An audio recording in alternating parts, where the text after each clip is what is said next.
Glory to God in the highest heaven, and on earth peace among those whom He favors.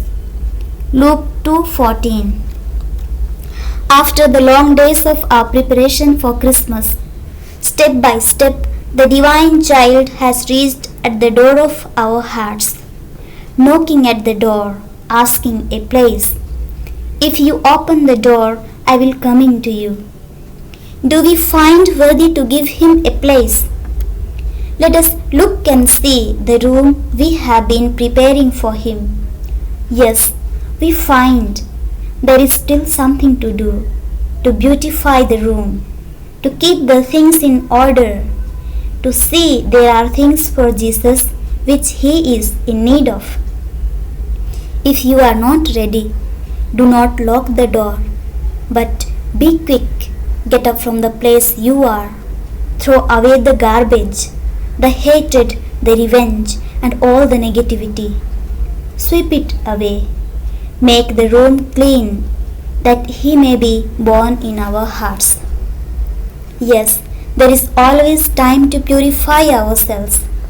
There is always need to correct our way of dealings, to correct our words, the attitude with which we look at others. Today, there is need to unveil our faces to see the glory of the Lord. It is the time to be awake, like the 5 wise virgins who with lighted lamps awaited the Lord, like the shepherds and wise men who were vigilant at the hour of His coming. All these people recognized the need of a Savior and found Him.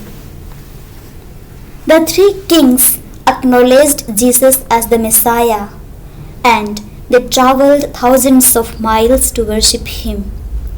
We have been almost reaching to Bethlehem, treading a long path of 24 days, leaving our comforts, our selfishness and sinfulness to see only the glory of the divine infant child.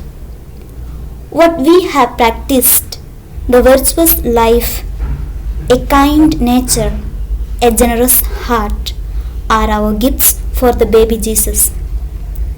As we will be going to participate in the birthday ceremony of the baby Jesus, offer to Him our hearts, all precious gifts. Let us look at baby Jesus and be radiant. Let us take Him in our arms. Let Him dwell in our hearts to always experience and share the joy and peace of our Savior Jesus Christ. Amen.